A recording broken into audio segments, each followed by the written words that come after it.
Computer. We are live. Huh. Is this what it feels like to have your own show? Yeah, apparently. Apparently. The responsibility is heavily weighing upon me right now. I can tell. You seem like you are just unhinged right now, just busting at the seams. Hey, I'm just waiting to be able to break out all the punniness that's going to happen later. I'm saving the energy for that. Just. Do you even have a kid, Mason? No, absolutely not. Oh, God, no. I can't take care of myself. There's no way I can take care of a small version of me. That's fair.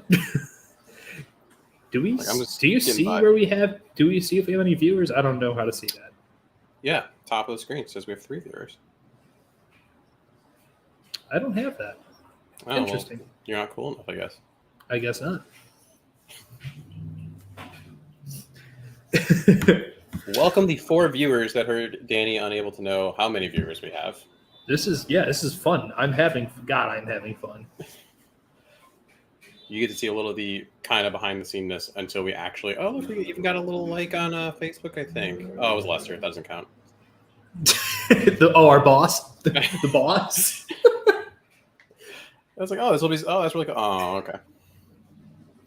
But yeah, all those in here, feel free to comment, throw some stuff in. We'll try to get to as many comments as possible. Throw some on the screen. Yeah, you ask as many questions as you want for the dear doctor himself. That was one thing that sucked. No one had gave any fantasy questions, so now I just had to pick 4 random players to talk about in that section.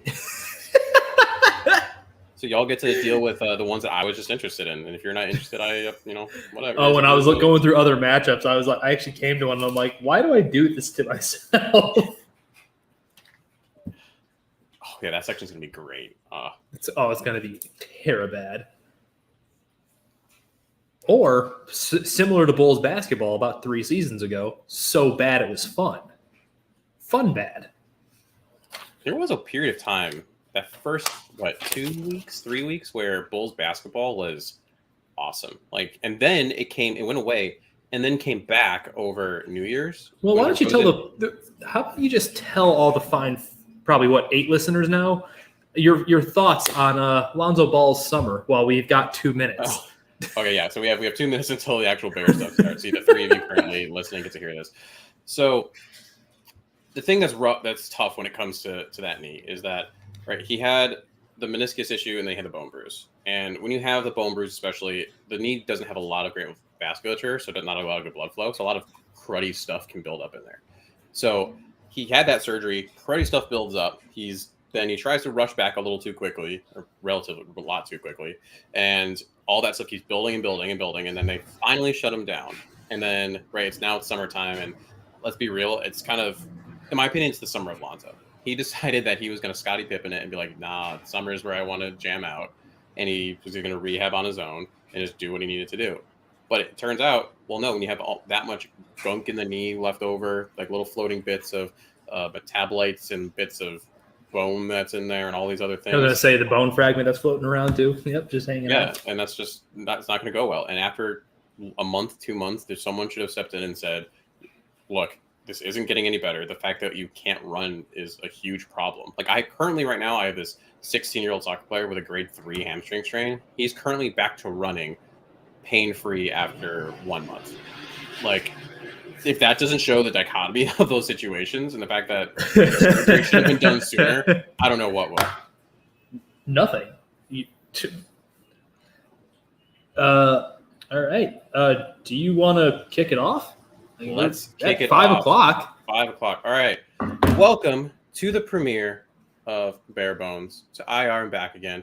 I am one of your co-hosts, Mason West, and I'm pretty pumped to bring along Danny Meehan. Danny, why don't you introduce yourself? Oh, hello. I'm Danny, and I'm gonna finally nip this in the butt because everyone does it. It's been happening since I was, call it 5, 6 years old when I started going to school regularly. It's not Meehan, it's Meehan. Soft age. Literally was gonna ask before, and I was like, it has to be. That's what it has to be. No, why would you ask that question? But no, we're good. It's always a good day in the neighborhood. The Bears are 2-1, and we're gonna dig into that along with a multitude of other stuff on our brand new show, Bare Bones to IR and Back. Absolutely. So we kind of had to pick some like logos to represent ourselves. Danny decided to go ahead with this guy. Just who he is, just a flaming bull. I decided to go along with this one because I'm a physical therapist, work at Team Rehab Physical Therapy in Barrington, Illinois. This show is going to heavily look at injuries that the Bears are dealing with, what that looks like for the rehab process, and then also trying to move forward across the league, checking out a couple other injuries, and then we'll react to the game that we just saw a little while ago because Danny and I haven't gotten over that quite yet, and then we'll look ahead to the next game. Super exciting. And we'll get to sound like a scorned ex because we're not over that quite yet. It's fine. So very first thing we're going to do is our knee-jerk reaction. Danny, right when you finished watching that game, what was one of your first thoughts? My first thought was that run defense is terrible. Mm-hmm. I get it. Dameon Pierce was the hype train of fantasy lovers all throughout the offseason as mini camps and OTAs and stuff and training camp started to break. And it's like one of those things when you realize Akeem Hicks isn't coming through those doors, Khalil Mack ain't coming through those doors. The rest of the linebackers, aside from Roquan Smith, as fun as the linebacker that they brought over from the Raiders, who I'm drawing a blank on his name at the moment, can be to watch in terms of just his pure athleticism because he's essentially built like a small linebacker or a big safety. They're just not equipped to stop the run. Like you can be as disciplined as you can, but at a certain point, if you're getting blown off the ball, like Nicholas Morrow, there it is. Thank you, John. But that's like I think prior to that game, I'm not sure if they're still pacing for it, but prior to that game, they were pacing to be the all-time worst run defense in yardage allowed in the year 2022. So not great, to say the least. That was my immediate reaction, along with why does this win feel so empty? And those are some pretty solid points. When you're looking ahead now at the next game, it's some foreboding thoughts, right? Because we'll talk about that in a little bit. Because if that's the immediate reaction following, like you said, a Pierce performance, man, what's going to happen when you have Saquon running at you? Yeah, it's a great question. Clearly, time will tell. My knee-jerk reaction was that the brain trust that is Getsy and Eberflus do not trust Justin Fields, and Justin Fields does not trust his wide receivers or offensive line. There's not a lot going around Hallis Hall. You saw it. You saw a clip that went around today that Getsy went to Fields on the sideline, said, don't worry, we're going to come after you through that second interception. We're going to go right back at you. I'm going to give you the ball. And he kind of did, but then you look at a play like the deep pass he had to Cole Kmet, which wasn't the hardest pass in the world to make, but he nailed that one, and then it was bunch of runs in a row. And that to me doesn't show trust. And then when you watch Justin, he's lining up and he sees a lot of these passes, right? But he hitches and then he decides to run, or he hitches and then he goes to the next read. So he doesn't really trust his receivers to be able in the right position, doesn't trust his receivers to make, in theory, the catch. Just not a lot of trust, period. It almost feels like he's become football robot. And that's kind of a term I used to describe when I was watching Desmond Ridder pre-draft.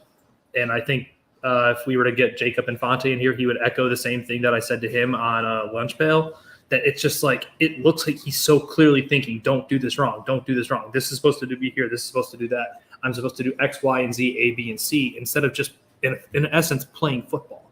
But I'll delve more into that later because I got more thoughts on that. Absolutely. And next, we have to be perfectly honest. This is a segment where we say something brutally honest that each of us took from the game and that we want theory to apply to the next one. Just had to give that for that awesome joke that we had going on here. So Danny, what is your perfectly honest moments? Well, it's kind of piggybacking off of what your knee-jerk was in the offensive trust or lack thereof, or truck. I don't know if the offense has a truck. I could be wrong. I could be completely wrong. but it's the offensive crossroads. So, right, the run game looks tremendous, something it never looked under the previous regime. But the offense clearly is just on the passing end, just not clicking. It's just hard to watch. Everything is so disjointed and ugly. Like you kind of stated initially, like they have no trust in one another. Justin doesn't trust the play caller, what he's seeing. Therefore, Luke Getsy doesn't trust to call the passing plays he should in given instances. Hence all the second and third and long runs, which is unbelievably annoying to watch as a fan because you want them to let Justin throw, but at the same time, you have to understand where the coaching staff is coming from. Mm-hmm. And then when Justin doesn't trust his eyes, that leads to what else? Lack of trust in his weapons. Are they actually open? Lack of trust in his protection. Even when he's getting time, he's doing things that when you evaluate a quarterback, especially coming out of the draft or early on in their careers, they start to see and feel ghosts, pressure that isn't there. And he's starting to mimic some of that. And it's like I'm having these nightmares of like Sam Darnold on the Jets sideline literally getting caught on a hot mic saying, I'm seeing ghosts. That is like one of the hardest things, in my personal opinion, to break yourself of once you start feeling and seeing that pressure that isn't actually there. It's like something's got to happen, something's got to give almost in order to make something, or in order to make this work much better than it has been. Oh, absolutely. It's like Pavlov's dog, right? At some point, you heard the bell ring so many times, you're going to start salivating. Unfortunately, in this case, it's just the negative version of that.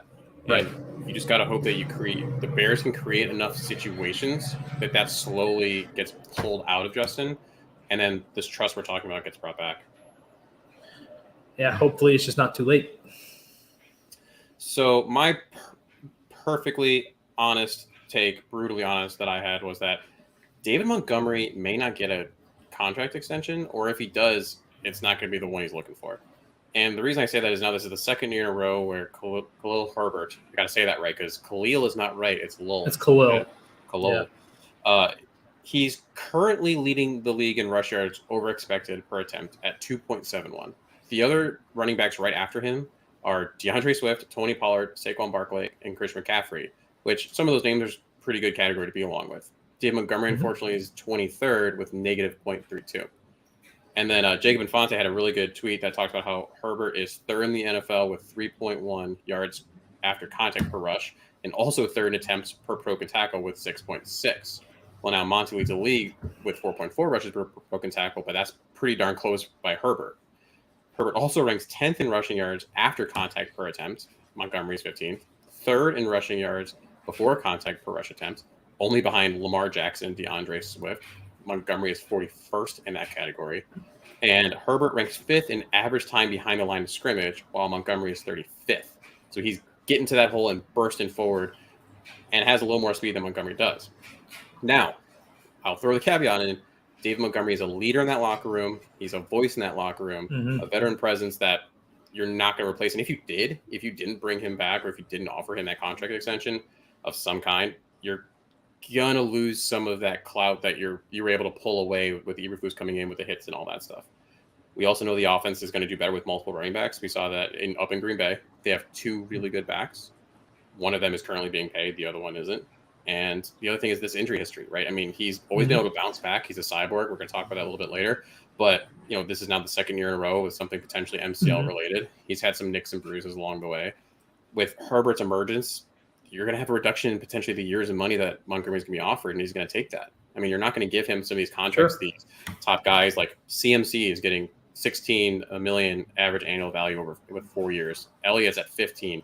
Alvin Kamara's at 15 mil. Dalvin Cook's at 12.6 mil. Derrick Henry's at 12.5 mil. Are you going to give him that deal over that many years?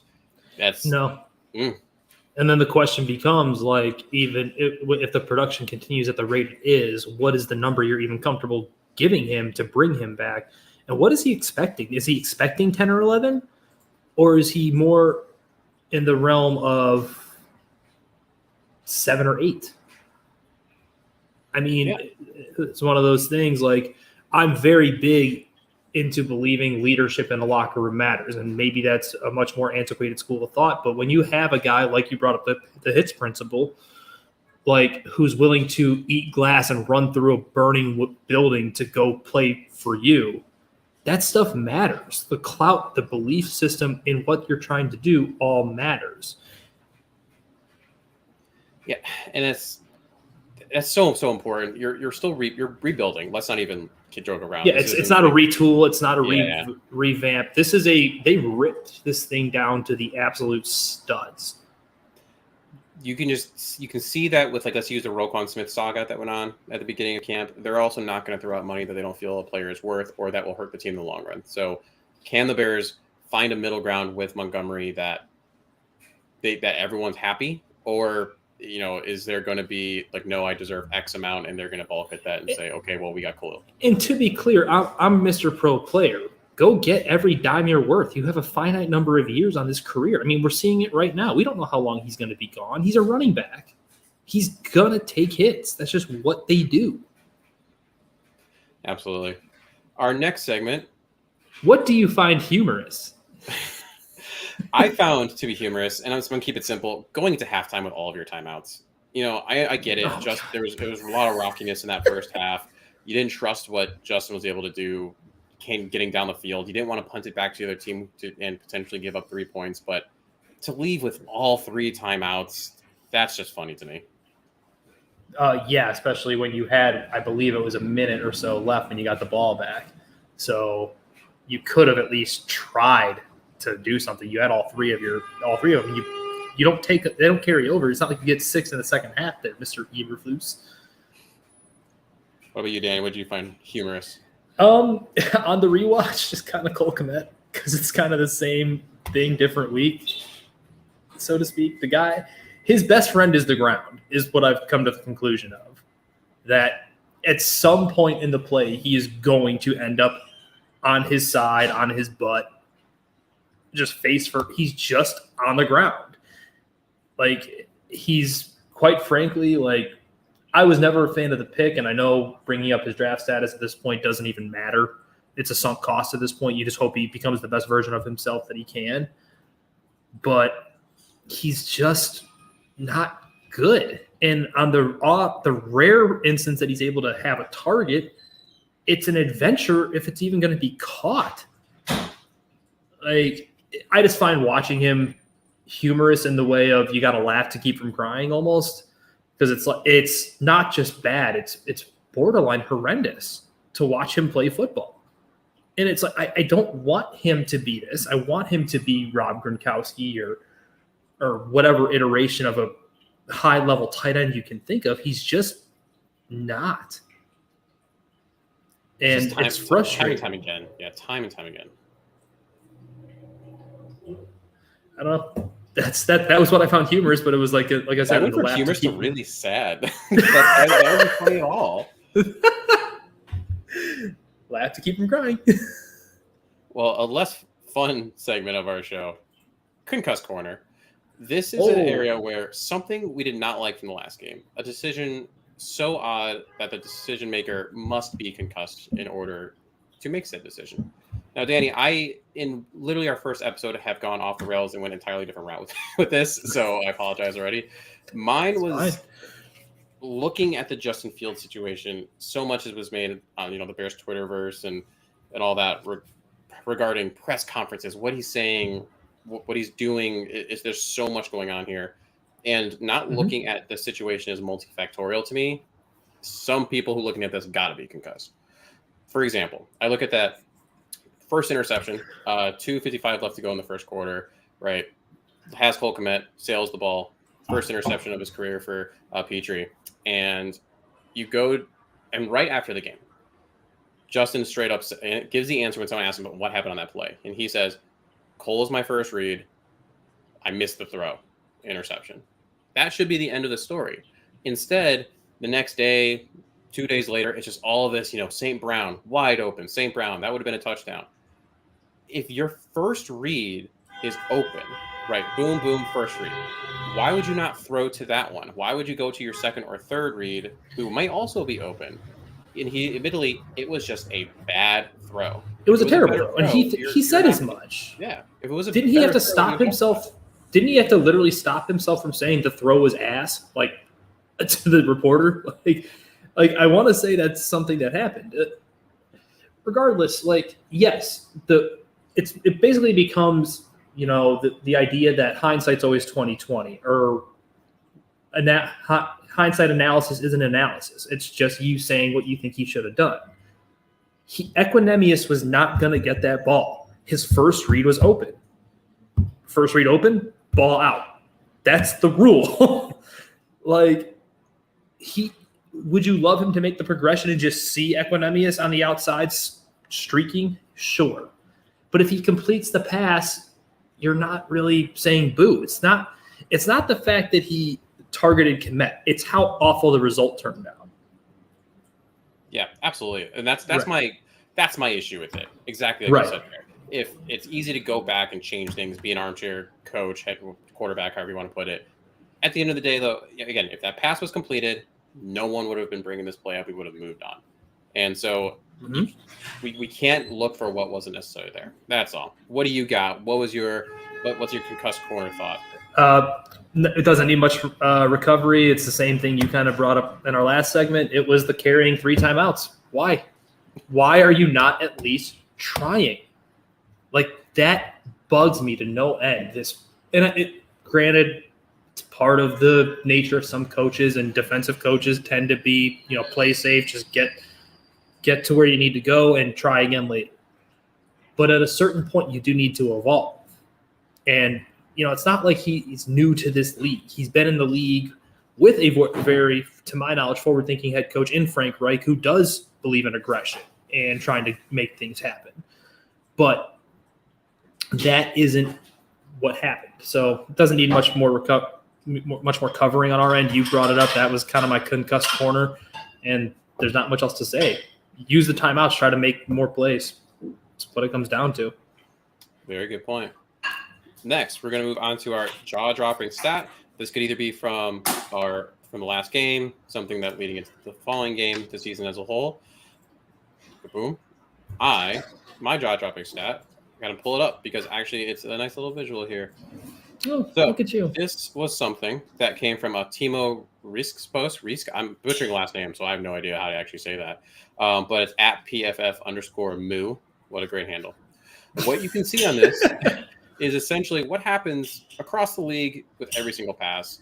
If you direct your eyes all the way to the bottom of the screen, you can see that the Bears exist down there with 64% of the balls reaching the target, 15% is leading to a scramble, 4% throwaway, 15% sack, 1% batted pass or broken incompletion, which is well below that league average.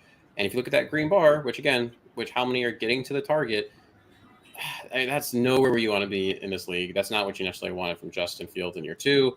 And the fact that 30% of your passing plays are ending in a scramble or a sack is no bueno. No, that's in fact the very opposite of bueno. What about you, Danny? What do you got for your stat? The stat that I really enjoyed was actually brought to my attention by Quentin Crisco, or Q Butkus Stats on Twitter, where the Bears are averaging on first down, I believe it was, more EPA generated with first down runs than 16 teams are passing the ball, which is just absolutely mind-boggling in a sense, because running is supposed to hurt your team more so than help your team in the eyes of many. I guess the other one is 45 attempts through 3 games for passing. If I had to just make one easier, they are literally doing something that hasn't been done in 40 years. I had that written down for one of our later segments where, that the passing offense has completed 23 passes through 3 games. The first team with so few completions in 40 years. The last team to do that was in 1982. All the other teams in the top 10 of that category played in the 1970s. So the Bears' offensive game plan is literally setting football back decades. It's absolutely wild, which is an understatement. It has to be better. You can't go. That's the thing. It has to go up from here, right? You'd think. Yeah, it can't get much worse, I guess. Except for that, literally, it kind of can, but I don't think it can. I don't think it should. I mean, eventually, law of averages, right? Like they've got to, in this case, progress to the mean, right? Like they've got to normalize a little bit. You imagine that'd be the case, and actually is what we'll talk about a lot going into this next game against the Giants. How this might be actually potentially a get right game, even though the Texans was really also supposed to be a get right game. So now, next segment coming up, training room roundup. So this is where we're going to really dive into the current injury report, what we got, potentially what's going on with some of these players, the best that we know at this point in time, and what the outlooks are going to be. And we got a fun little visual for that too, don't we? We do. Oh, look at that. We came prepared on show 1. Yeah. Look at that. We have the injury report for the Chicago Bears. So some of these we're not going to go too crazy with. One thing that isn't up here is Lucas Patrick, just because obviously we're still talking about the broken hand. One thing that's interesting, last week, we did see some clips of Patrick snapping. I personally thought that, okay, that's it. He's able to snap. Let's go. But it turns out that was only about 5 minutes total across the entirety of that practice that week. And actually, when they talked to Luke Getsy recently, Courtney Cronin actually tweeted this, saying that Luke Getsy said Patrick is fine with the operation, but Bears aren't ready yet to make a determination of moving him to center full time. You're coming off that type of injury, Getsy said. We've got to keep building up, and when we feel really good about it, then we can make a real decision of are we going to move him to center full time or not. But right now, I don't think we're at the point just yet of feeling that comfort. My question to you, Danny, is I don't believe it's necessarily personally like a strength issue per se. I think the hand's good at this point. It's healed up. That's not it. Is there a chance that it's something else, more play style? I mean, it could be, but I mean, Mustafa, in all reality, doesn't fit either style. He's not strong enough to do the Adam duos power stuff that they're going to occasionally run, and he's not athletic enough to do the zone stuff. Like his calling card is his smarts. He's a very smart football player. He's never he knows who he's supposed to block. It doesn't mean he can do it, but he means he knows where he knows his keys and he knows where he's got to be. I mean, I have to imagine that it's more like you would know better than I do, but to my knowledge, the surgery he had was like a 6-week recovery, right? Yep. So, I mean, he's got to be back then because we're at 6 or past 6 now, like 7, 6. We're 6 going into 7, I believe. So, I don't. Maybe it's Lucas Patrick behind the scenes telling him like his hand doesn't feel right. It's pure speculation on my end, but at a certain point, you got to get your best 5 out there. And Mustafa's, plainly put, is just not one of your best 5. And actually, a good comment I want to bring up here. It could inherently be the strength of that hand. My experience with that is, especially the fact that he was able to play with that cast on over the last 3 or so weeks of him in that recovery process, the strengthening should have progressed to the fact that he can hold on to the football and snap it. Mm-hmm. I'm not in the training room. I don't know everything that they're using. I've talked about what I would have done, what I would use. If truly that there is an operations issue, like he just can't control the ball well enough, that's essentially, that is why, right? That is why he's not in there. So the hope is that really you only make true strength gains over 6 weeks as well. So in order to get to that top end part, 2-3 weeks. Right, and isn't the other adage you lose 75% of all gain strength within 3 or 4 weeks due to atrophy, right? Yes. So, but I mean, so figure he was in the cast. I mean, we might be another 2 weeks from him getting back to the full strength in that hand, as it were. If you're talking about, I mean, that 6 to 7 week timeline is for him just to have normal use of his hand. We're not talking gripping a football and actually engaging and using your grip strength on the chest plate or the shoulder of a defensive lineman. So, I mean, I don't know. I would like to see him play, especially with his knowledge of the system, familiarity with Getsy. I think that's a big improvement, just plain and simple. But, I mean, what else are we supposed to do? They're in the training room. We're not. Right. And the other part, too, is just that flow of inconsistency, the muscle memory, being able to have, hopefully, you think Jenkins play right guard consistently every snap, have Patrick play center every snap, and not have this, in and out. I get why they're doing it, but at this point in time, it's tough to be really in any sport and float in and out. That's why, for example, go to the NBA. It's tough to find those guys who can come off the bench, give you 10 points, and then just go sit on the bench because you're not going to flow the game. Same thing can be said for Patrick and for Jenkins. Yeah, so I can see that.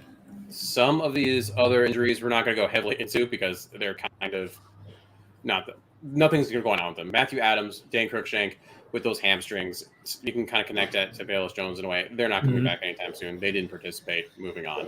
Ryan Griffin, going from a limited participation to a did not participate is not good. When you're dealing with tendons of any kind, especially Achilles, that probably means he probably got real flared up. He tried, running around, tried to do some of the drills, and boom, that Achilles just was gnawing at him. So they sat him out again. So I wouldn't expect him to be playing in this game. We'll see how Friday looks, but I would think it's another DNP. The ones that are starting to get into the ones that skip some of the other ones. Robert Quinn, illness.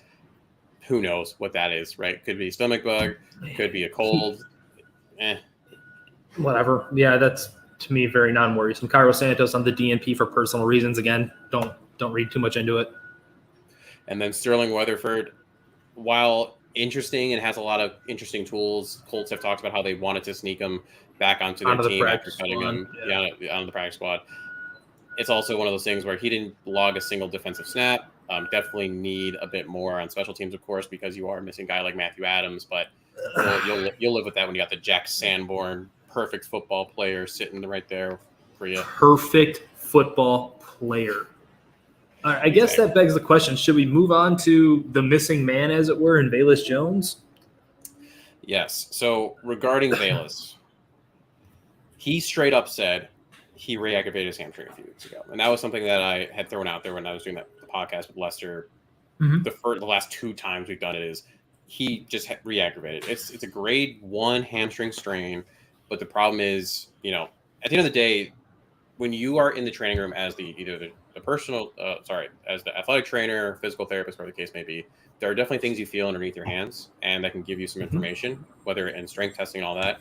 But you really do also use the subjective reports from your players. So if Bayless says, "Hey, no, I'm feeling great," if you're doing a test and there are players, that doesn't really hurt me at all, you're going to use that, and they let him go back in.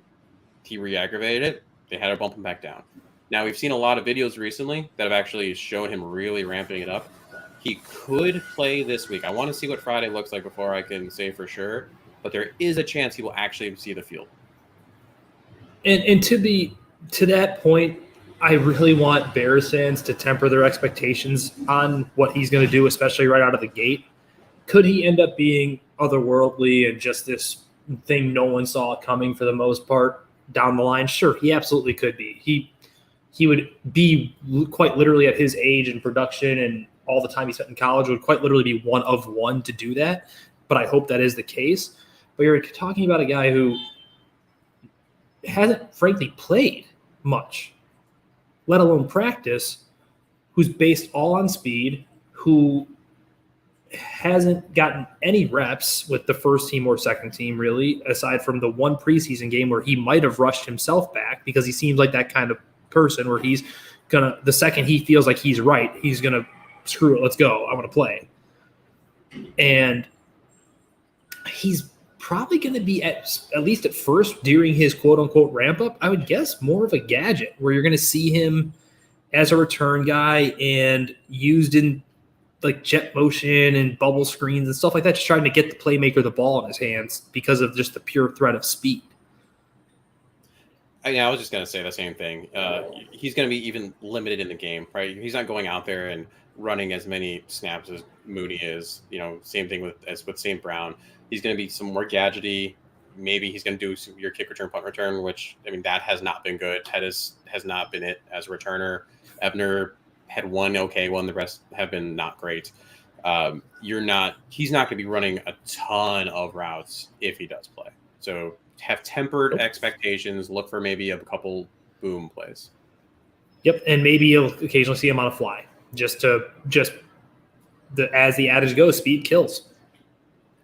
Yes, especially with his defense on the Giants. We'll get to that in a second, though. Yes, yes, we will. A couple of these other players. Jalen Johnson did not participate again. Reports are that he was on a bike today. So he was out there on a bike, but at the rate this is going, I wouldn't expect him to play. He was out there. He was on his bike. It was fine. Quad's tough. If it was something super serious, he'd be on IR by now, right?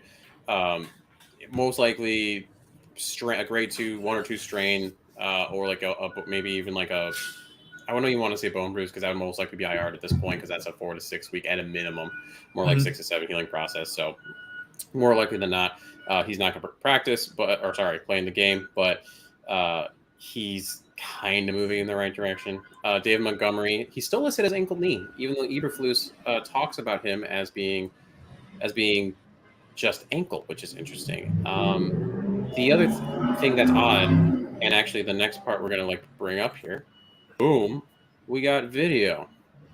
So oh my God, the tech wizard himself. Yeah. So what we're going to look at, if you look at this side of the screen here, we can already see I kind of queued it up for us here. This is where ultimately we're going to end up at. But Montgomery's going to be to the left side of Fields here, right side of the formation, depending on how you want to look at it.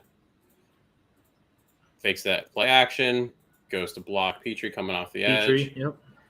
And unfortunately, right, we got the linebacker being blocked downwards at Fields' ankles and just happens boom there to hit the back outer aspect of that right leg, which is going to overly stress that MCL, so that medial collateral ligament. And that's why everyone, including myself, who was commenting on this in the medical world was saying, hey, this is an MCL. Because the fact that you have that much force being pushed directly, straining that ligament there, it's nuts. The other thing you can see is that the toe is planted into the ground there. Yeah, his ankle's getting rolled up on. So his ankle's getting rolled up on. And when you go that direction, that's not usually, if you can think about a rolled ankle, you're thinking a lateral ankle sprain, right? So the body going over, the ankle going to the right, in that case, for the right leg. And that's why we're thinking a high ankle, just because of how the body forced the foot to collapse inwardly and flatten down. That's where you're going to have rupture of potentially the deltoid ligament, the syndesmosis between the tib. I was actually just going to get ready for the people listening. Can you please explain what a high ankle sprain is? Because I know we hear that and it's almost like turf toe. It doesn't sound like a serious injury, but it's one of those things that it is a serious injury. This can keep you out upwards of 4 to 6 weeks, depending on the severity of the high ankle sprain itself. Yeah, so that's the thing. The severity of the high ankle sprain is definitely going to dictate it. So because you're going to have some more mild ones, grade 1, 2, and that's going to be like a 3 to 4 week, hey, just hang out and rehab process. But you're also going to have the more serious ones. Good examples being N'Keal Harry, right? Bears are going through this right now.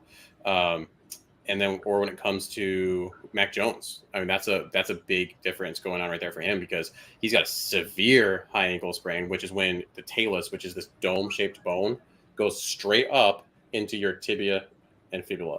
And what happens is when that happens, they get pushed over to the side, that syndesmosis tears, and and then every single time you walk, now that talus keeps getting pushed up, and this happens over and over and over. And what is running besides just that? And so that's why they're so hard to recover from. That's why a lot of people opt to do the surgery. It's the tightrope surgery is what it's called, correct? Surgery. Yep. So your traditional surgery that you would normally do for a high ankle, you take a couple screws, throw that in, locks the tib fib together. Problem with that is twofold. One, the tib fib is a very flexible area. And if you do screws, it's so solid, almost to the point where now you have to compensate at the knee and lower down in the ankle. And it's hard to be a football player if it's that solidly in there. Also, you end up usually having to do a second surgery to remove those screws, which is just a thing you have to do. So the tightrope takes, and there's a lot of different material you can use for it, but basically a flexible material and puts that in between so that you have some of that natural play of the tibia and fibula. And that way, when you're coming back, you can usually rehab a little sooner. It doesn't necessarily speed up your recovery process, but it makes it a bit of an easier recovery process. Okay. And that, friends, is why Mason is here. And so right now, I mean, they're listing Montgomery as day-to-day, and he literally could be day-to-day at this point. And from what we're hearing, if it was going to be a 4 to 6 week, which was originally I thought he was going to be out 6 weeks. Just seeing this video that I just replayed here, I thought it was going to be a 6-week injury.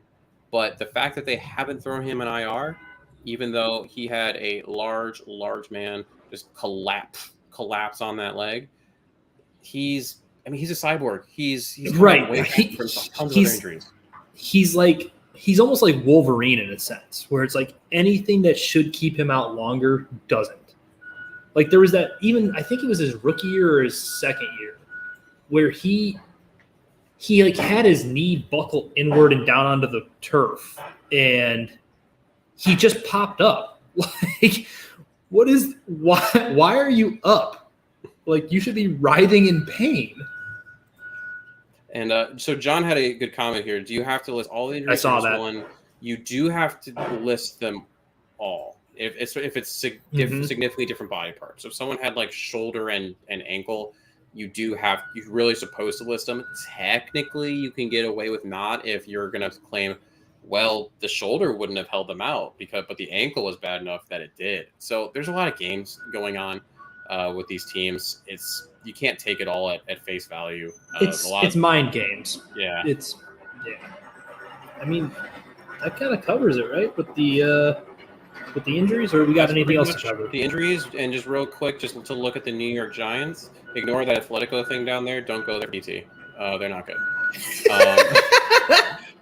There, we can see here, Giants got a lot too. Some of these are interesting. Cordell Flott, who every time I did a mock draft, by the way, he was always sitting there and wanting me to draft Flott as my cornerback. I don't know why, but he's one of the starting corners. That's going to be important for them.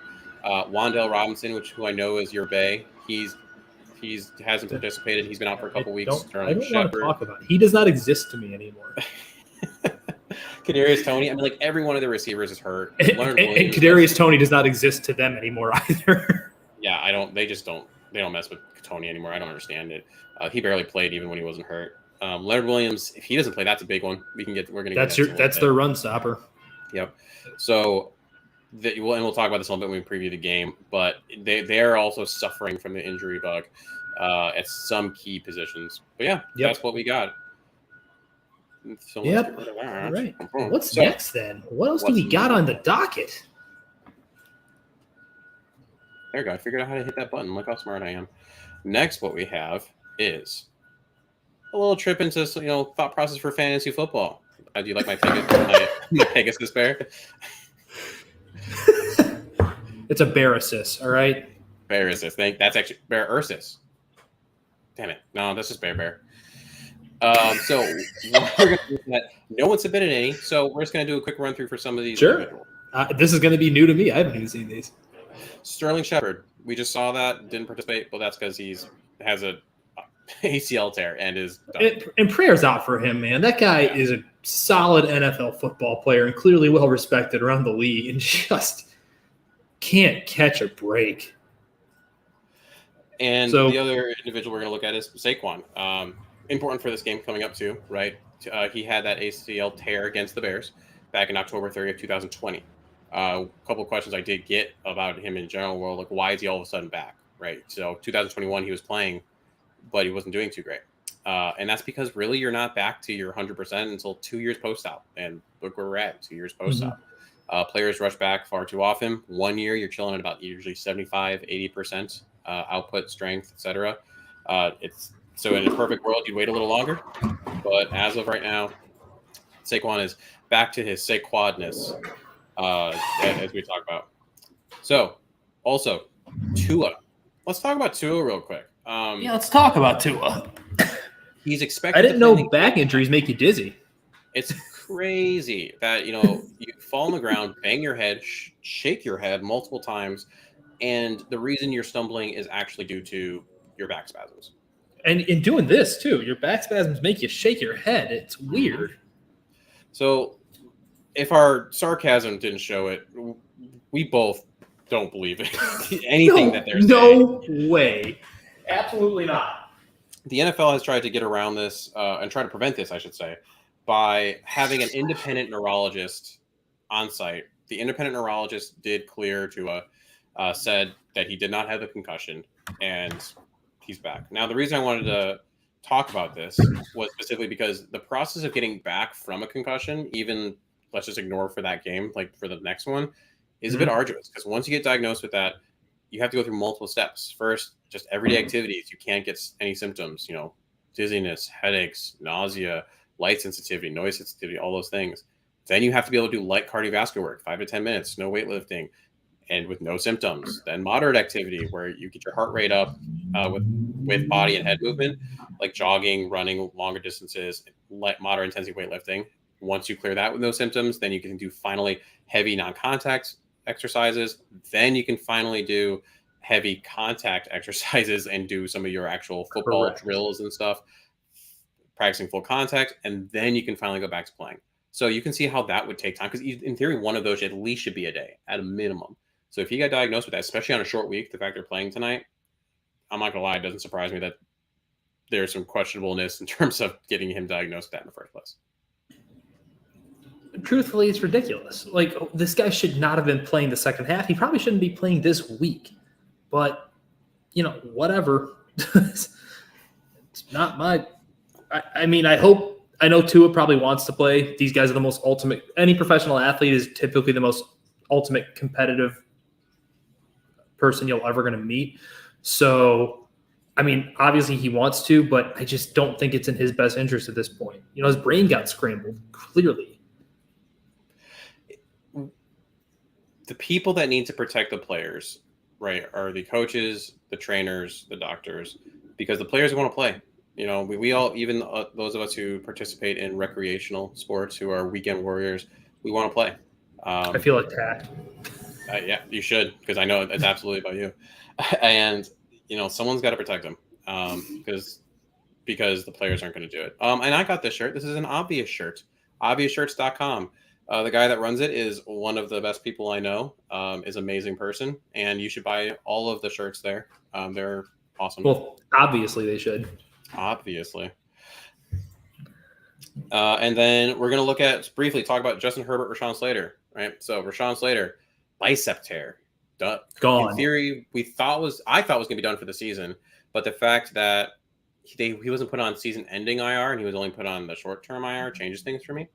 Because in theory, if you have a proximal tear, so basically right up at the shoulder here, and what you would see that where it would tear and then shoot down the arm, ball up, it would be done for the year. Just because of how that attachment works, the rehab process is significantly longer and more of a thing. But if you have a distal tear, so if it tears down here and then she moves this way, it doesn't ball up quite as much, because you also do have some more stuff down here, ligaments, the tendons, the other stabilizing muscles, etc., that can help support the elbow, and it's a much shorter process. So Rashawn Slater might be back for playoffs, but for your fantasy purposes, I'm almost done with any receivers relating to the Chargers for right now. Justin Herbert is still hurt. He's got that rib cartilage fracture. The torn or broken rib cartilage, right? So yeah, the rib cartilage fracture. Yeah, just ugh.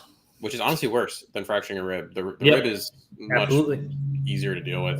The breathing is worse for the cartilage fracture. So you're dealing with tackles Trey Pipkins and Jamari Salyer, who's a rookie. So I don't think he's going to have a ton of time to throw. Fade a lot of those Chargers receivers. All right. And then what's the last one? Christian McCaffrey. Oh, man. Death, taxes, and Christian McCaffrey ending up on the injured report. Keep it short. He's been on the DNP now 2 days in a row with a quad injury. If you can, trade him away, because he's not worth your time. Get whatever you can for him. It's rough. Phenomenal player. Just you can count on him getting hurt. All right. So this is where we're going to insert a short little break here. Be back in a little bit.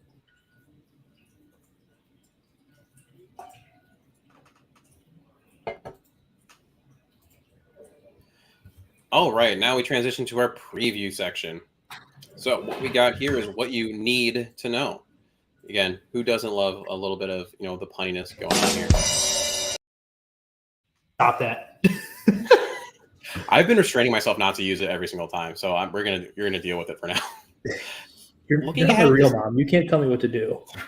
Looking ahead of this matchup, this is the epitome of the Spider-Man meme. We're just missing the third person because the Giants and Bears are just mirrors of themselves. Quarterbacks. Could you imagine if the Lions were involved? So we had the Lions, Giants, and Bears.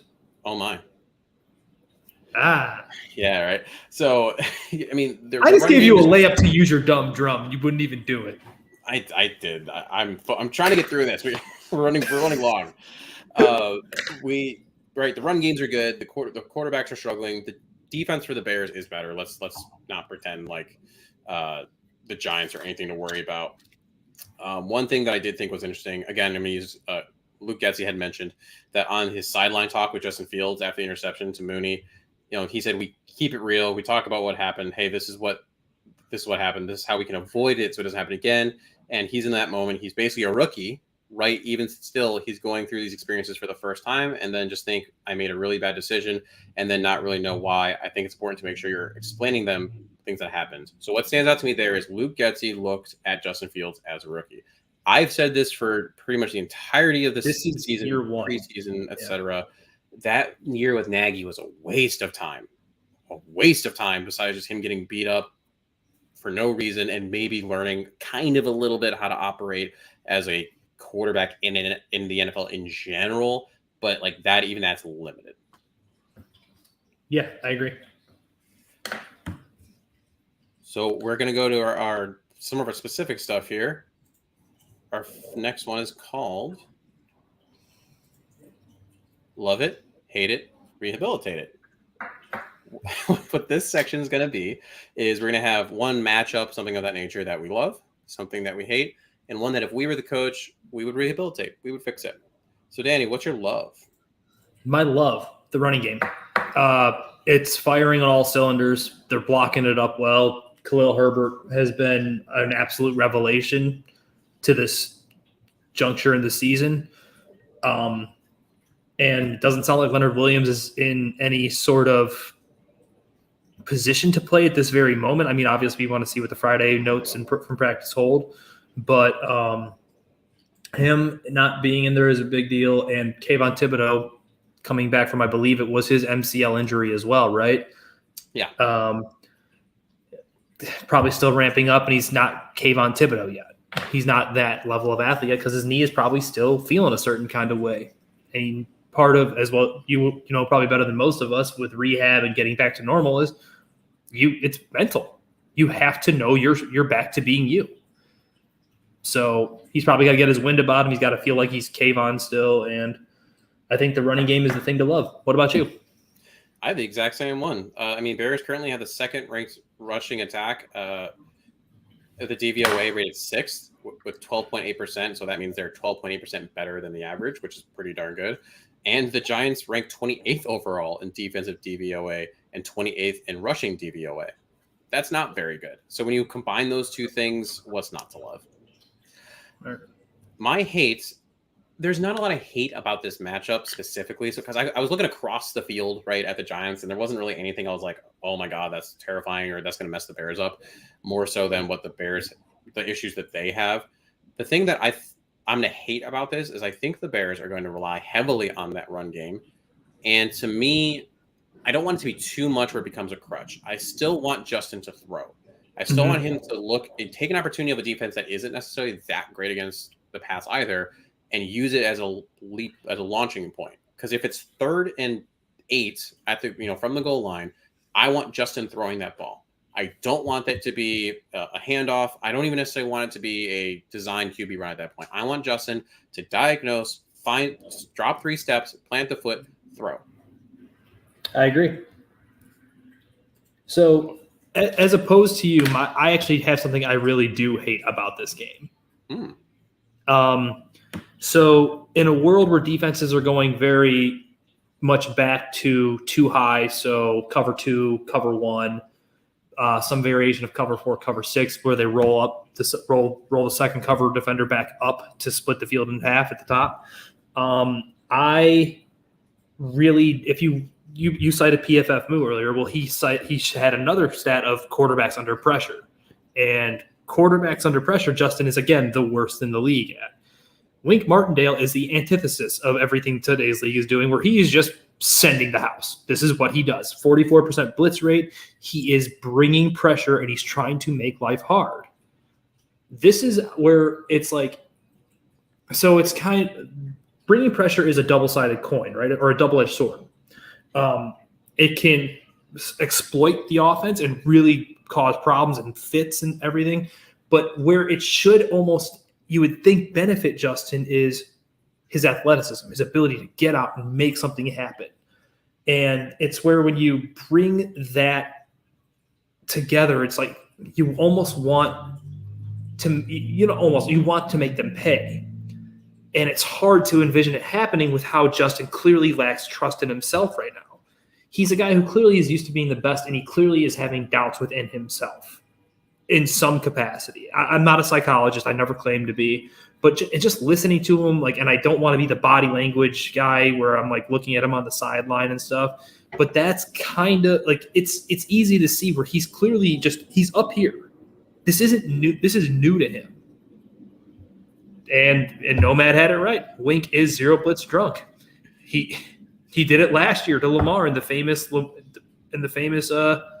not. No, he did not. Sorry, that was the Dolphins. That was not Wink, where they just zero blitzed Lamar to oblivion, and they just decided they didn't want to do it. But that's the thing I hate, especially when you factor in how bad the passing game has been, the lack of trust within Justin and the passing system, and the coaches and the target and the protection. It just seems like a recipe that could spell danger, and I don't like it.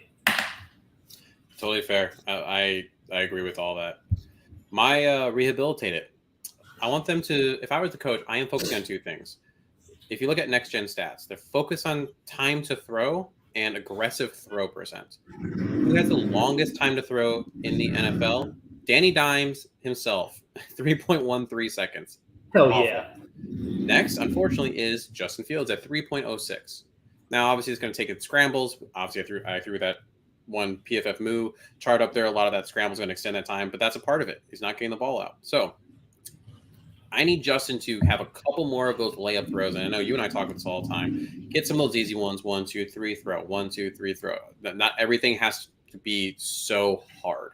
Find those easy ones, build up the confidence. And the other thing with that, too, is, again, if you look at next-gen stats, Justin right now is unranked for aggressive throw percent. The only thing I can think of, because he has no percentage there, he has enough throws to count.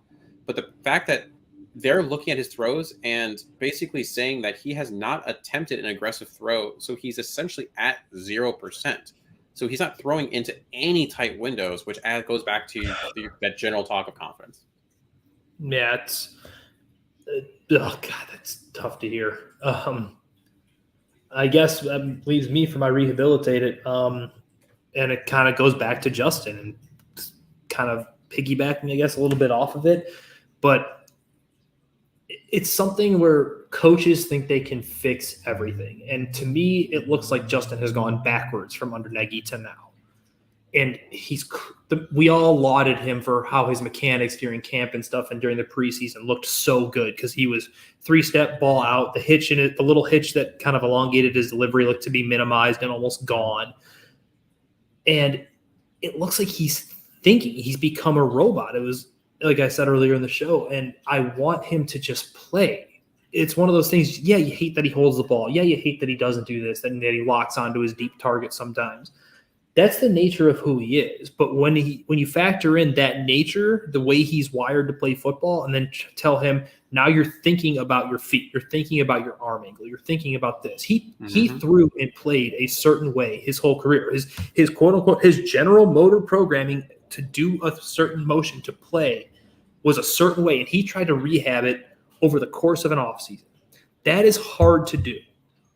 It's why you always hear these great athletes. Don't focus on changing everything overnight. Change one or two things and get better at one or two things every offseason. Don't try to change everything right away. And at a certain point, I also think it's on the coaches to, and I always harken back to Bruce Arians, where everyone just kept telling Arians, you have to change Ben. You have to change Ben. And Arians pushed back, like, no, I don't want to change him because that's what makes Ben Ben. He held the ball too long. He did this. He did that. He took too many hits, which obviously led to a lot of injuries and the walking boot meme with Ben, where Ben at some point in the season was always going to be in a walking boot on the sideline because he had to leave the game at halftime. But I almost would like to see him say, and even coaching to an extent, like, to damn with the footwork and the mechanics a little bit. Just go play your game. Because he is such a confidence-based athlete, like a lot of guys are. It's like a jump shooter getting gunned. He almost has like the yips, it feels like. Mm-hmm. Like I always Chuck Knobloch was a second baseman years ago for the Twins and the Yankees, and he could not throw from second base to first. He just couldn't do it. Why? It's not like he forgot how to throw a baseball. He just had the yips. He got up here. So I want to see him almost be let off his leash and let himself go a little bit. Like, just be the Justin Fields, because this isn't the kid we watched at Ohio State. That's a shell of it. Oh, it's night and day different. So that'd be my rehabilitated. Almost let Justin loose and have the coaches almost say it's okay for Justin to be Justin in a way. Let Justin get his swagger back, right? I mean, Justin, what are your 10 favorite plays? Let's just run those. Let's just do this to death. Like, what do you want to run? Like you said, just let him do his thing. Get that back underneath him. Right. It's just that's a dangerous game to play if you say just those 10 plays over and over again. But you got to find something just to start or something. You build. I get you. But it's frustrating because this kid. This isn't the same dude that came out of that Buckeye program. It's just not.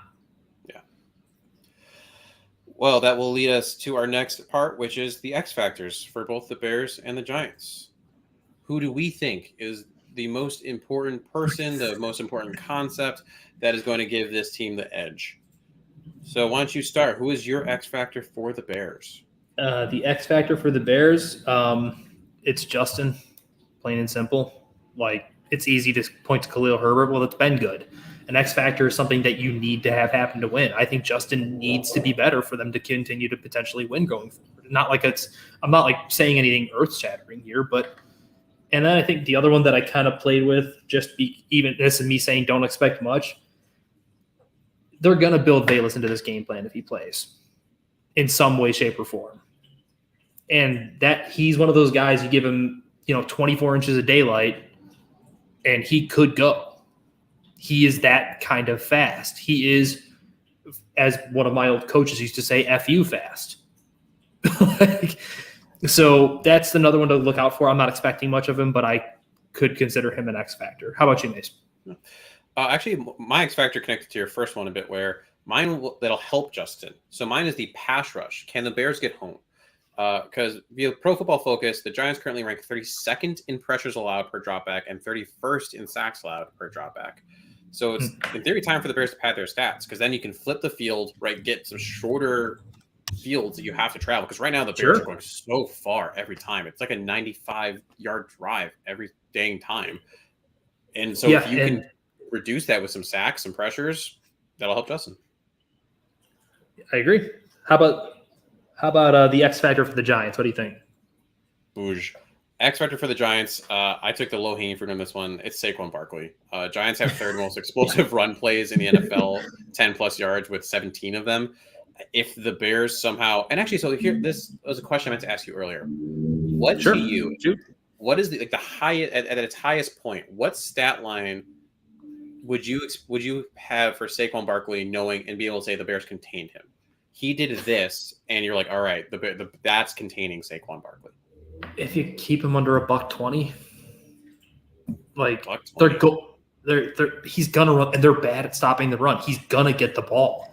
He is on the field for the highest percentage of snaps in the NFL of all running backs, and he is, I believe, the highest usage back in the league right now. Like, he's not really even getting spelled. They're just running him into the ground, which I'm sure he doesn't mind. Like, he likes the work. He's awesome. Like, I think he finally feels like he's back to being himself after that knee, because I don't think he felt that way after last year. And what do you have for the Giants? I had Saquon, but I'll kind of piggyback kind of like the opposite. I brought him up earlier, but Kayvon Thibodeau, if he feels like he's back, he could potentially be a game wrecker, especially with, you don't know what he's going to do at this level yet. You know, he's got an unbelievable first step, and if he's feeling right, he could be a problem. I'm actually kind of excited because, you know, I got to go to the combine this last year and hear him talk, and just the way he presented himself was awesome.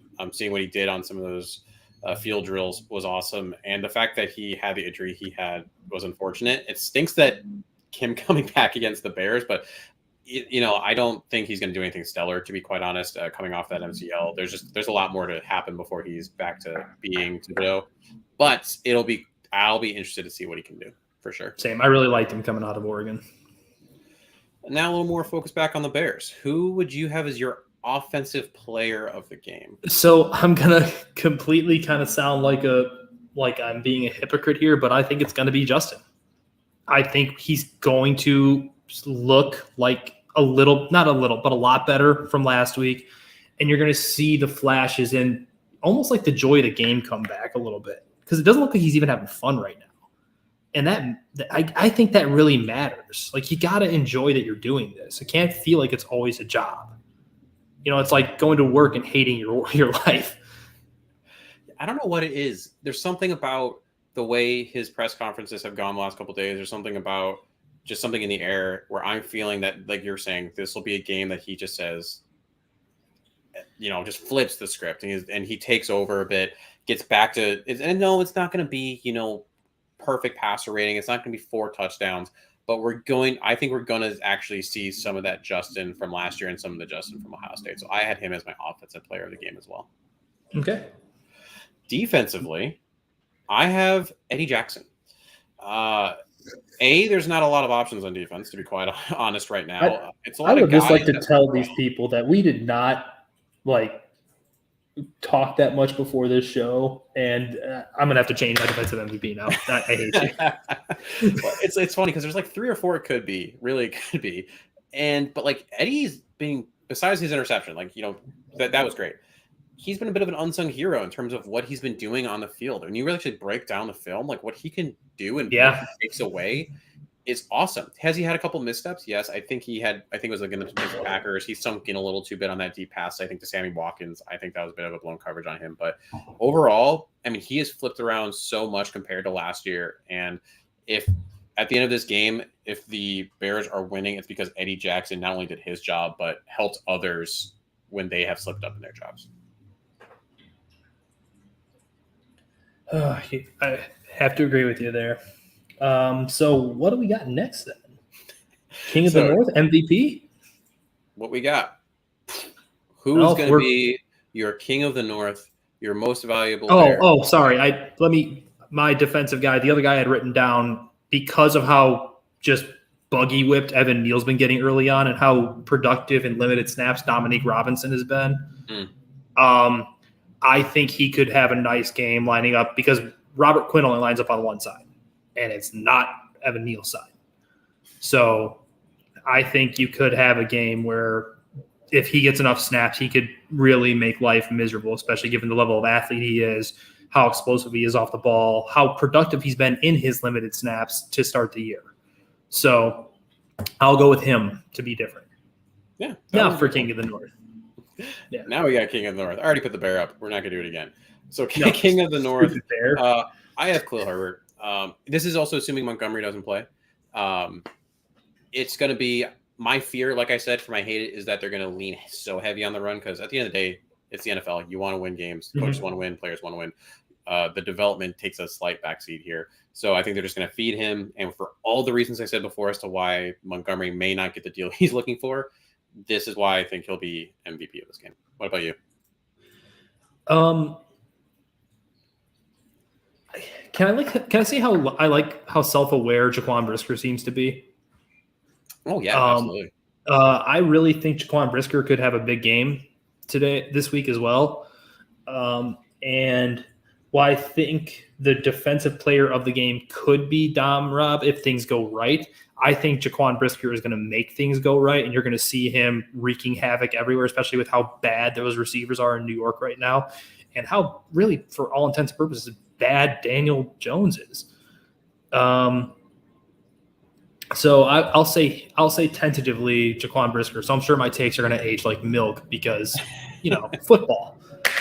Hey, I'm not gonna lie. I threw money down on Jaquan Brisker for defensive rookie of the year, so I'm hoping he flips it around soon because that payout. I mean, I don't think he's been bad. He's getting to where he needs. It's almost like he's got a hair trigger where he's going too fast at times and needs to let himself almost settle down a bit. But I also just expected a couple more splash plays. Same. He just always seems to be around the ball, so maybe a forced fumble, another fumble recovery, just like a couple more here and there. Sure. Absolutely. All right, so now we're going to move to some of our a little quicker section where we're going to do over-unders. Danny doesn't know what these are. I made these up. They might be terrible. Who cares? So the first one I have, again, assuming Montgomery doesn't play, over-under 100 rushing yards for Khalil Herbert. Ooh, 100. I'll say over just because of the explosive nature of his runs and how bad the Giants' run defense is. Especially factoring in that I don't think Leonard Williams plays. Okay. And they're committed to the run. You know what? I would say over as well. I just think that they're just going to go crazy with it. Ebner's fine. He just isn't – they're going to lean on Herbert. Let's say that. Ebner is not doing enough that he's going to get the carries to steal that away. Over under 1.5 passing touchdowns for Justin Fields.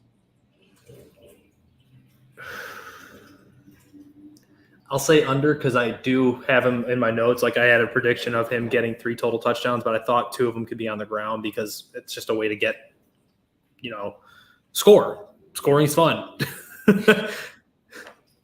Absolutely. So I'll pick the under. Okay. 2.5 sacks for the Giants.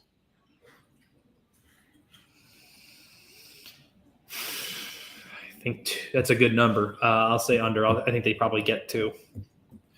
I was leaning towards the under as well. I don't know. After last week, I think they're gonna really leave some tight ends and then do a lot more. They did chipping for sure. They did chipping, but just a tip more.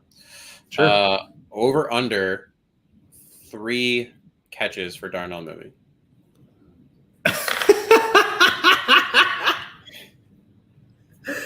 Oh my God. You know what? If I'm saying Justin's got to turn it around, over. He's got to catch balls eventually. He's got 2 total catches on the year.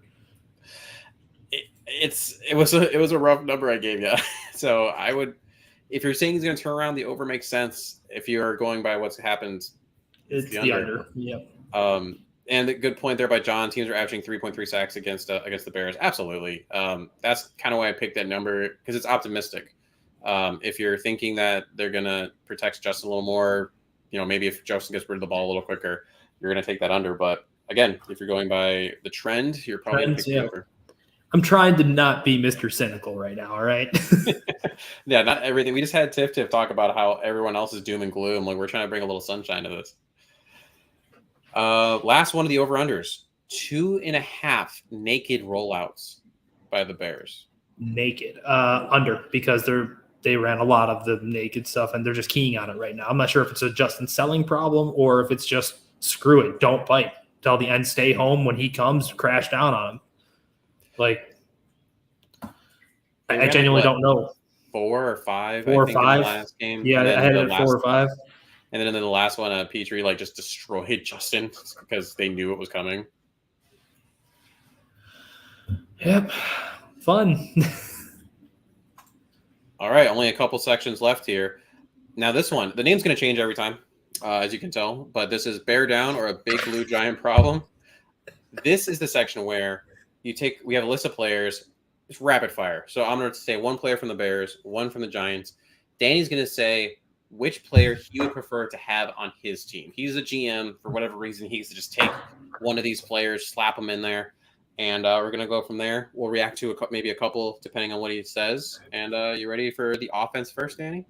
Do it. Khalil Herbert, Saquon Barkley. Saquon. Not even a thought. David Montgomery or Saquon Barkley? Saquon. Cole Kmet or Daniel Bellinger? I actually had this written down as one I was probably going to hear. I probably Daniel Bellinger. He just has looked better to this point. He's been getting consistent targets and catching the ball. Like, it's not great production, but it's there. It's better than, 2 catches or whatever it is? Oh, God. Sam Mustipher or John Feliciano? That's the center for the Giants. I know who he is, but can I say neither? Because I don't want either of them on my football team. No, one of them has to be your center. Probably Feliciano. Devil I don't know. Better than the devil I do. Braxton Jones, Evan Neal. Well, Evan Neal's the right tackle, right? Yeah, but like if you compare right tackles, you're going to pick Evan Neal over Larry Borum. It was too easy. Oh, I thought you were going to go because they picked the kid from Alabama. Didn't they pick a left tackle last year high? Yeah, but Evan Neal's more fun. Probably Evan Neal just based off of pedigree. Darnell Mooney or Kenny Galladay? Mooney. They're both underperforming like crap, but I'm factoring salary into that one as well. One's cheap, one is very expensive. I think I know the answer to this. Kadarius Toney or Quinemius St. Brown? This is such stupid. Toney, pedigree. Dante Pettis or Wan'Dale Robinson? Oh, Wan'Dale. Figured. And lastly, Justin Fields or Daniel Jones? Fields. That's just based upon upside. That's purely it. I think all those make sense. I would have pretty much made all of the same answer. I think maybe I would have picked, and I'm going to get roasted for this, maybe I would have picked Mustipher over Feliciano just because I barely know who that is. And at least Mustipher, I'm hoping eventually I get a center, and I think he's a good backup center kind of thing. But other than that, I agreed with you on pretty much all those. So I'm also fair discretion. I am like Saquon Stan, and I hate that terminology because most of the younger generation has no idea what that even derives from or anything. But it's just one of those things like the otherworldly physical gifts that guy has are unreal. Like the big knock on him coming out of Penn State was, well, he bounces everything. Like, do you know why he bounces everything? Because he can, and you can't stop him from doing it, kind of thing. So I've just always been a big fan. Like, and I know it's most people are, oh, don't ever pick a running back high. To me, it's always going to be about getting the most talented football player, and Saquon's one of the most talented football players at the college level I've ever seen declare for the draft. Yeah. Defensively, not as many interesting matchups because, I'm going to be honest, the Giants' defense is kind of doo-doo. So there's not as many. So first off, Travis Gibson or Kayvon Thibodeau? Travis or Kayvon? Probably Kayvon, just pedigree. Mm-hmm. Justin Jones or Nick Williams? Jones. We had the Nick Williams experience here. Most of his sacks were cleanup work because everyone else on those defensive lines that got him paid were good, very good. Nicholas Morrow or Tay Crowder? I kind of want to lean Tay, so I'll go Tay. Cordell Flott or Kyler Gordon? It's a tough one, but I'll go Kyler because of the body control and fluidity of his motions when he moves around. Julian Love, Jaquan Brisker. Yeah, and the other thing I would throw in on there with Gordon, it's still just more untapped potential. There also, you're talking about pedigree. I mean, second round versus, Flott was nowhere near. Was down. Was down 88th or 89th pick, I thought, but I could be misremembering. Keep in mind, Kyler's trying to learn 2 positions right now. Right, he's trying to do the best he can with it. His safety blanket was hurt last game. You played against Aaron Rodgers, who is going to target you as much as possible. It's rough for him right now. It's a bad time. All right, 2 more sections left, and we out of here. Game predictions. So we're starting with Bears-Giants, and we got a couple other ones as well. So we got Bears at Giants. Giants are -3 currently. Who you got? I think the Bears win on the under and cover, obviously, if they win. I just have a hard – this is probably me wearing my Bears goggles on, but, I have a hard time being scared of the Giants. It's for me, it goes to quarterback matchup, and I know Justin is struggling right now, but I just straight up can't pick Daniel Jones over almost anybody, let alone Neither of these teams are good at football is the problem. And it's just, it's not good. So yeah, I would agree with you. I'd take the Bears. It's still going to be close. So I mean, it's going to be like a low scoring game, right? So maybe like 20 win by 6, 24 Bears might be where I would lean on that. We had right here from Sophisticated Thoughts going with the highest scoring output, 31-16 Bears. If the Bears put up 31 points, I'm going to run down Northwest Highway screaming.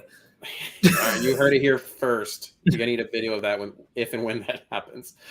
Now we got tonight's game. Miami at Bengals. Bengals are favored by 3.5. I think the Bengals probably just win outright. I don't know how to feel about that line, but I think that Joe is starting to feel himself a little bit. You're talking about a scrambled egg brain to a Tagovailoa on the other side. But again, speed kills. They've got Waddle and they've got Tyreek, so you never know what might happen. And I actually thought that the Bengals defense was pretty good, but we're going to see what they're made of tonight because that speed ain't nothing nice. Yeah, have you seen the uniforms that the Bengals are wearing? Drip City Bengals win. Oh my God, the whiteout, the whiteout Bengals. Yeah, they're awesome. It's the best uniform in the NFL, I think. I think for me, this is the game of the week from now I'm going to be looking at. I think this is just going to be awesome. Bills at Ravens. Bills are favored at -3. What do you got? I made a weird prediction earlier in the year or in the offseason that by the end of the year, Justin Herbert would be the best quarterback in football. And I'm a Lamar fanboy. That's like my favorite football player in the league right now.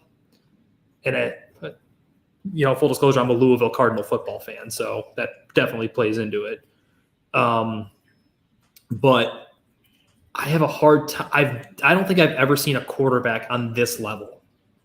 Just not Brady, Rodgers. No, I'm saying this guy is got the game in the palm of his hand in Lamar Jackson, where he's doing anything and everything he wants. And that was a tough game that Miami just pulled out against Buffalo. I'm going to go with the Ravens to win. I thought I was going to be Oppo here. I mean, I did the same thing. I did Ravens. Lamar is on revenge tour. All right, you're not going to pay me. I'm going to show you why you need to pay me. So this was, I akin this a little bit to years ago when Kevin Durant left Russ after telling Russ he was staying. I was all over social media saying, I can't wait for the F at Russ season. And we got the F at Russ season. And the same thing this year. When they didn't agree to his contract, I texted one of my good friends who is a Ravens fan, and I go, we are in for the F at Lamar season because this is going to be awesome. And that's what he's doing. I mean, I have him on a couple fantasy teams. I mean, 4 touchdowns consistently, like you said, through the air, on the ground. He's doing whatever he needs to do. And it's not like his weapons are crazy, right? I mean, you got rid of Marquise Brown. Devin Duvernay is his most productive wide receiver right now, I believe. He's flipped it around. I mean, your best weapon is on paper probably your tight end, who's not even the most productive of tight ends. I mean, comparing that to Kelsey and such, it's really cool what he's doing. It's in the division. Take a quick peek. Vikings at Saints. The Vikings are favored by only 2.5. So for as gangbusters as that offense went, it almost felt like Kevin O'Connell emptied the magazine, so to speak, in that first game, showing off all his new toys and weapons, and they've been struggle city since then. But the Saints aren't much better. They're failing to get their best offensive weapon, Alvin Kamara, even involved, it feels like. And I know Jameis had the LASIK, and clearly he still can't see his own team. So I think I'm going to go with the Vikings to win. I had Vikings too. I agree that they haven't really figured this offense out yet. They definitely went gung-ho against the Packers, and now it's like, oh, now what? But the Saints are just beat up. Jameis is hurt. He's playing with a broken back. His two of his receivers, Landry as well as Michael Thomas, didn't even finish the last game. The Saints are just not good right now, so it's hard to pick them. No, they're bad. They're not good, but meh. All right. Last but not least. Oh, I was gonna say, can I throw? I had one that I'm probably gonna hate watch on. It was the Cards and the Panthers. This is like a battle of the Cards look like a team like the bottom is ready to just completely fall out of it. And I don't trust Cliff Kingsbury. I don't like him. I don't think he's a good football coach. Kyler Murray is keeping that thing afloat by being a magician at times. And then it's like the other end where the Panthers the offense is grotesque to watch. But if you really watch the defense that Carolina runs, it's fun. They've got some fun defenders like my alum from SIU. Jeremy Chin is a ton of fun to watch when he's on the field. They do some fun, interesting stuff. And I think his name is Lou Anamaro or something like that. I forget his name. But that's a game I wanted to see what your feelings were, because I'm going to hate watch it, and I know I am. And I'm just pulling up the line right now where they are. The Panthers are favored at -1.5. Shows you what Vegas thinks of them. I'm taking the Cards then. I mean, I was going to take the Cardinals probably before, but the Panthers offense is broken. Like, I don't understand what is going on there. This is why I picked it, because I actually think the Panthers are going to pull it out. Wow, maybe, but I don't like Rule. I don't think he's a good head coach. I think that he makes excuses and complains. I mean, yes, he hasn't had good quarterbacks. I mean, Sam Darnold clearly isn't good. You had Cam Newton for a hot second. But I personally don't think Baker is bad. I mean, going back to Brown stuff, I think that whole thing was a bit overblown. He's a middle tier, just right in the middle quarterback.